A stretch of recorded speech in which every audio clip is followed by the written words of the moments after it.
सुनो भाई, एक जमाना था जब लोग कंधे पर सोना लादते थे और कुओं से पानी निकालते थे।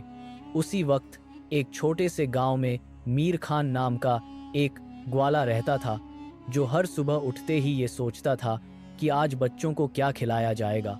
उसके पास महज 2 बहनें थीं और एक बीवी जो इतनी सब्र के साथ रहती थी कि पत्थर भी पिघल जाए। मीर खान की जेब में कभी 2 पैसे इकट्ठे न होते थे।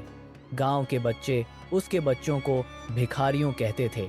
उसकी बीवी रोजाना आटा पानी में घोलकर रोटी बनाती और कहती कि ये भी क्या नेमत है। लेकिन मीर खान के दिल में एक छिपी हुई आग थी जो हर रात उसे जलाती थी। वह सोचता था कि क्या अल्लाह उसे भी कोई रास्ता दिखाएगा जो उसे इस घसी मिट्टी से निकाले दे। उसका ख्वाब सिर्फ एक था कि अपने बच्चों का पेट भर सकें और एक दिन उन्हें गर्मी में छांव दे सकें। एक दिन जो मीर खान की जिंदगी को हमेशा के लिए बदल देता है। सुबह के वक्त जब वह अपनी गायों को देखने गया तो पाया कि एक गाय बिल्कुल बेकरार थी और एक दूसरी गाय बिल्कुल सुस्त पड़ गई थी। मीर खान का दिल घबरा गया। उसने तुरंत गांव के हकीम को बुलाया। न्यायाधीश ने कहा कि ये तो बिल्कुल मर्जी वाली गाय हो गई हैं और इनका बचना मुश्किल है। मीर खान रात भर सो न सका। उसकी बीवी ने उसे समझाया कि अल्लाह हर मुसीबत में रास्ता निकालता है, लेकिन मीर खान के लिए ये काफ़ी नहीं था। उसे अपने बच्चों की भूख याद आ रही थी और फिर एक अजीब बात हुई जो हर चीज़ बदल देने वाली थी। सुबह जब मीर खान जाग गया तो उसने महसूस किया कि कुछ अजीब हो रहा है। उसकी हस्ती का हर फल बदलने वाला था। मीर खान ने रात भर दुआ की थी और उसकी दुआ इतनी खालिस थी कि अल्लाह तक पहुंच गई। सुबह जब वो बैठे बैठे अपनी बीवी से बात कर रहा था तो अचानक एक दिन दीवार के पास एक अजीब चीज़ दिख गई। एक पुराने शख्स जो बिल्कुल अलग दिख रहे थे। उनका चेहरा बिल्कुल नूरानी था, सफ़ेद दाढ़ी और सादा लिबास पहने हुए। मीर खान के पास पहुंचकर उन्होंने कहा, बेटा तुम इतने थक गए लगते हो। मीर खान ने सब कुछ बताया। गांव की मुसीबतें, जमींदार का कर्ज, बीवी के आंसू। उस बूढ़े शख्स ने मीर खान को पानी दिया जो इतना ठंडा और मीठा था कि मीर खान को समझदारी हो गई। फिर उसने मीर खान से कहा, बेटा तुम शायद मेरे इम्तिहान में पास हो सकते हो। अगर किसी घर में आग लगे तो क्या करोगे? मीर खान ने फौरन जवाब दिया, उसे बुझाऊंगा और लोगों को बचा लूंगा। जब मीर खान ने बताया कि वह किसी को भी भूखा नहीं देख सकता तो उस बूढ़े दरवेश के चेहरे पर अजीब रौनक आ गई। दरवेश ने मीर खान को एक छोटा सा बीज दिया और कहा, ये बीज लगा देना अपने खेत में, हर दिन पानी देना और देखभाल करना। जब यह बड़ा हो जाएगा तो यह तेरी सारी मुसीबतें दूर कर देगा।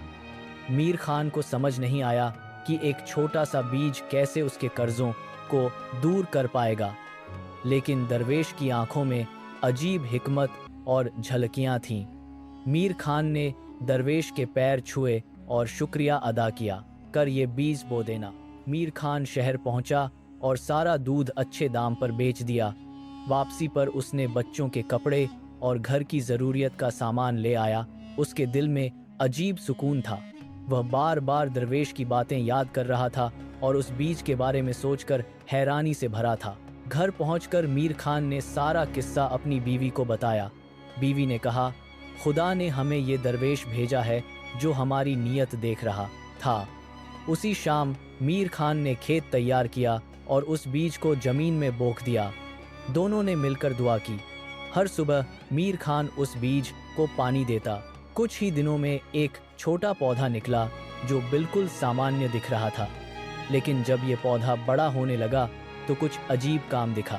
पौधे के फलों पर एक अजीब रौनक थी।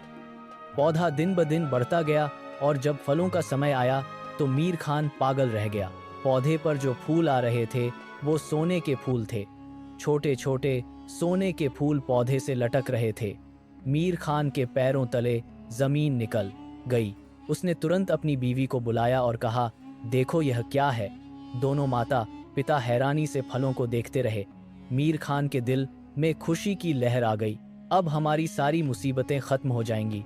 उसने फौरन एक फल तोड़ लिया और गांव के सोने के थैले के पास पहुंच गया। सुनार ने फल को देखकर कहा, ये खालिस सोना है, कहाँ से मिला तुमको? मीर खान ने सोचा कि झूठ बोलूं, लेकिन दरवेश की याद आ गई। उसकी अक्ल चल गई और कहा, मेरे दादा का खजाना था जो जमीन में दफन था। सुनार ने उसे बहुत पैसे दिए। मीर खान ने तुरंत जमींदार का सारा कर्ज चुका दिया और घर पहुंच गया। घर पहुंचकर मीर खान ने सब कुछ बदलने का फैसला किया। अब मैं बड़ा घर बनाऊंगा, अच्छा लिबास पहनूंगा और गाय खरीद लूंगा। बीवी ने कहा, हम इतने अमीर हो गए तो क्या बड़ा महल नहीं बनाएंगे? लेकिन मीर खान के मन में एक चिंता थी। रात को मीर खान ने सपना देखा कि दरवेश उसके सामने खड़े होकर उसे देख रहे हैं। दरवेश के चेहरे पर उदासी थी। वह कह रहे थे, मीर खान, तुमने झूठ बोला।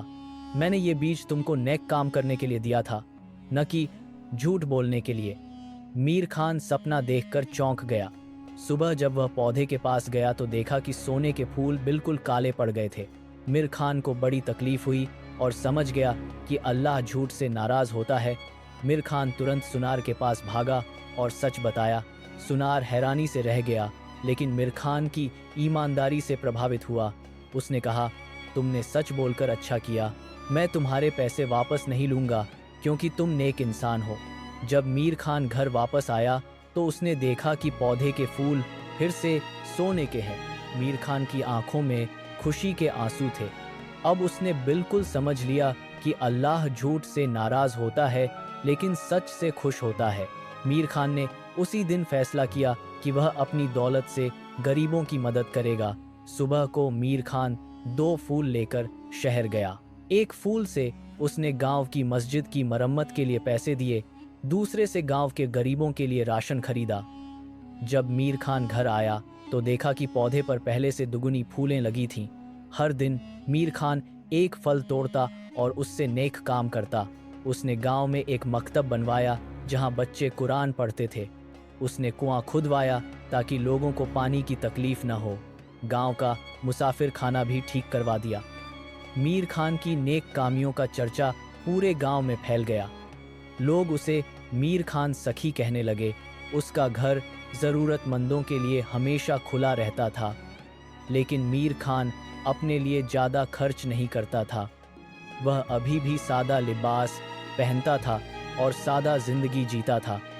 गांव के जमींदार हसन खान को मीर खान की बढ़ती हुई इज्जत से जलन होने लगी। वह सोचने लगा कि यह ग्वाला इतना अमीर कैसे हो गया, ज़रूर कोई राज्य है। उसने अपने नौकर को मीर खान पर नजर रखने को कहा। एक रात जमींदार का नौकर मीर खान के घर में चोरी छुपे घुस गया और पीछे के खेत में सोने के फलों वाला पौधा देखकर हैरानी से रह गया। उसने तुरंत जमींदार को खबर दी। जमींदार ने फैसला किया कि वह मीर खान से यह पौधा छीन लेगा। अगले दिन जमींदार अपने गुंडों के साथ मीर खान के घर पहुंचा। मीर खान उस वक्त घर में नहीं था। जमींदार ने मीर खान की बीवी से कहा, मैं गांव का मालिक हूँ, मेरी इजाज़त से तुम लोग यहाँ जादुई पौधा नहीं उगा सकते। ये पौधा अब मेरा है। जमींदार के लोग पौधा उखाड़ने लगे, लेकिन जैसे ही उन्होंने पौधे को छुआ, फूल काले पड़ गए और पौधा सूखने लगा। जमींदार गुस्से में चिल्लाया, ये क्या जादू है? उसी समय मीर खान वापस आया। उसने जमींदार को देखकर कहा, ये पौधा अल्लाह की अमानत है, चोरी का माल कभी बरकत नहीं लाता। जमींदार ने मीर खान को धमकी दी, अगर ये पौधा मुझे नहीं दिया तो मैं तुम्हें गांव से निकाल दूंगा। मीर खान ने सुकून से जवाब दिया, मैं अल्लाह के सिवा किसी से नहीं डरता। यह पौधा सिर्फ नेक नियत वाले के हाथ में फल देता है। जमींदार और उसके गुंडे वहां से चले गए। इस वाकये के बाद जमींदार ने अफवाह फैला दी कि मीर खान जादू टोना करता है। गांव वालों ने मीर खान से दूरी बनानी शुरू कर दी। कोई उसका दूध खरीदने नहीं आता। बच्चे उसके मकतब से निकल गए। मीर खान की गायों को पत्थर मारे गए। मीर खान और उसका परिवार अकेला पड़ गया, लेकिन मीर खान ने हिम्मत नहीं हारी। वह अब भी रोजाना सोने का एक फल तोड़कर शहर जाकर बेचता था। जमींदार रुक नहीं सका। उसने शहर के हाकिम को खत लिखा कि मीर खान नाम का आदमी जादू से सोना बनाता है और टैक्स नहीं देता। हाकिम ने सिपाही भेजे। वे मीर खान को पकड़ने आए। मीर खान और उसका पूरा परिवार भयानक घटना देखकर टूट गया। मीर खान को जेल में डाल दिया गया। जमींदार ने लोगों से कहा, देखा, जादूगर को सजा मिल गई। मीर खान की बीवी और बच्चे रोते रहे। पौधा भी सूखने लगा। गांव के कुछ बुजुर्गों को शक हुआ कि शायद मीर खान बेगुनाह है। उन्होंने छुपे से मीर खान की बीवी की मदद की। जेल में मीर खान ने इबादत और दुआ शुरू कर दी। उसने बंदियों को कुरान पढ़ाना शुरू किया। उसकी अच्छी बर्ताव से प्रभावित होकर बंदियों और जेलर भी उसका सम्मान करने लगे। मीर खान की सूरत इतनी अच्छी थी कि लोग जेल में भी उसे बाबाजी कहने लगे। मीर खान की बीवी ने हिम्मत नहीं हारी। वह शहर जाकर हाकिम से मिली और कहा, मेरा पति बेगुनाह है, वह अल्लाह का बंदा है। न्यायाधीश ने कहा, अगर वह बेगुनाह है तो सबूत लाओ। पत्नी परेशानी में घर वापस चली गई, लेकिन उसके दिल में उम्मीद थी कि अल्लाह ज़रूर मदद करेगा। 3 महीने बीत गए। मीर खान जेल में ही ईद आ गई। जेल के सब बंदियों को उदासी थी कि वे ईद अपने घरों से दूर मना रहे हैं। मीर खान ने उन्हें हौसला दिया, ईद खुशी का दिन है, हमें अल्लाह का शुक्र अदा करना चाहिए कि हम जिंदा हैं। ईद की सुबह जेल के दरवाजे खुले और एक गरीब सा आदमी अंदर आया। उसके पास सब बंदियों के लिए मिठाइयाँ थीं। मीर खान ने उसे देखा और पहचान लिया। ये वही दरवेश थे जिन्होंने उसे बीज दिया था। दरवेश ने कहा, मीर खान, तुम्हारा आखिरी इम्तिहान है। दरवेश ने जेलर से कहा, मैं इस बंदे से मिलना चाहता हूँ। जेलर ने अनुमति दी। दरवेश ने मीर खान से पूछा, क्या तुम जमींदार से नफरत करते हो? मीर खान ने सिर हिलाकर कहा, नहीं बाबाजी, मैं किसी से नफरत नहीं करता। अल्लाह हर किसी को हिदायत दे। दरवेश मुस्कुराए और बोले, मीर खान, तुम्हारा दिल साफ है। अब हाकिम की अदालत में तुम्हारी पेशी है, जाओ और सच बोलो। मीर खान हैरान था कि दरवेश को कैसे पता चला। दरवेश अचानक गायब हो गए और जेलर मीर खान को अदालत ले गया। अदालत में जमींदार पहले से मौजूद था। वह मीर खान पर इल्ज़ाम लगा रहा था, ये जादूगर है, इसके पास जादुई पौधा है। हाकिम ने मीर खान से पूछा, क्या तुम्हारे पास सोने का पौधा है? मीर खान ने सिर झुकाकर कहा, जी हाँ, मगर ये जादू नहीं, अल्लाह की तरफ से एक दरवेश का दिया हुआ तोहफा है। हाकिम ने और सवाल किए। मीर खान ने पूरा किस्सा सच सच बताया। उसी समय अदालत में एक बुजुर्ग उठे। ये वही दरवेश थे, मगर अब शाही लिबास में। दरवेश बोले, मैं इस आदमी की गवाही देता हूँ, ये सच्चा और नेक इंसान है। मैंने इसका इम्तिहान लिया था। दरवेश के शाही लिबास में आने से पूरी अदालत में हलचल मच गई। हाकिम और जमींदार हैरानी से रह गए। दरवेश ने कहा, मैं इस देश के बादशाह का मंत्री हूँ। मैं आम लोगों में भेष बदलकर उन लोगों की तलाश करता हूँ जो सच्चे और नेक हों। मीर खान ऐसा ही इंसान है। मंत्री ने हाकिम से कहा, इस ग्वाले पर गलत इल्ज़ाम लगाया गया है, इसे तुरंत रिहा किया जाए। फिर जमींदार की तरफ देखकर कहा, और इस जालिम को पकड़ो, ये गरीबों पर जुल्म करता है, झूठे इल्ज़ाम लगाता है। सिपाहियों ने तुरंत जमींदार को पकड़ लिया। मीर खान ने मंत्री से कहा, हुज़्ज़ूर, मैं इस जमींदार को माफ़ करता हूँ, शायद उसे सबक मिल गया हो। मंत्री मुस्कुराए, तुम्हारा दिल सच में बहुत बड़ा है।